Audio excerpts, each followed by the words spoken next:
આખા ગુંદાનું અથાણું બનાવવા માટે મેં અહીંયા થોડા ગુંદા લીધા છે.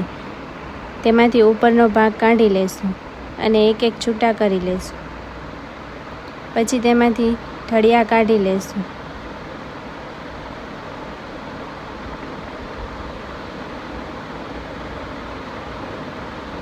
હવે ઠળિયા કાઢ્યા બાદ એક બાઉલ લઈશું.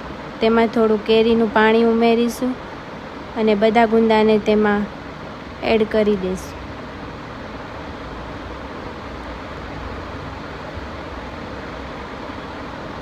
હવે તેને ઢાંકીને 5-6 કલાક માટે મૂકી દઈશું. હવે એક કેરી લેશું, તેને છાલ ઉતારી અને ખમણી લેશું.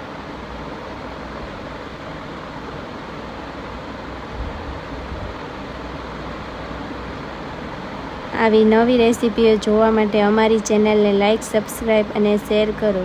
હવે આ કેરી ખમણાઈ ગઈ છે. હવે તેમાં થોડી હળદર અને મીઠું ઉમેરીશું. હવે તેને મિક્સ કરી લઈશું. હવે ગુંદા થઈ ગયા છે, તો હવે તેનો મસાલો કરી લેશું. હવે એક બાઉલ લઈ તેમાં ખમણેલી કેરી,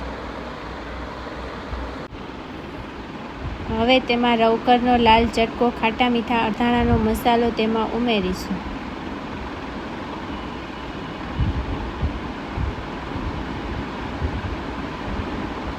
હવે તેને બરાબર મિક્સ કરી લેશું. હવે ગુંદાને તેમાં મસાલો ભરી લેશું.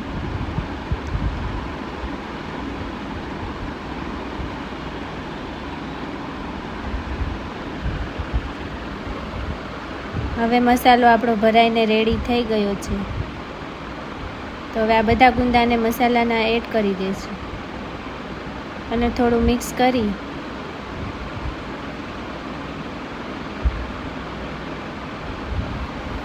હવે તેમાં થોડું તેલ ઉમેરી અને હલાવી લઈશું. તો હવે આપણું રેડી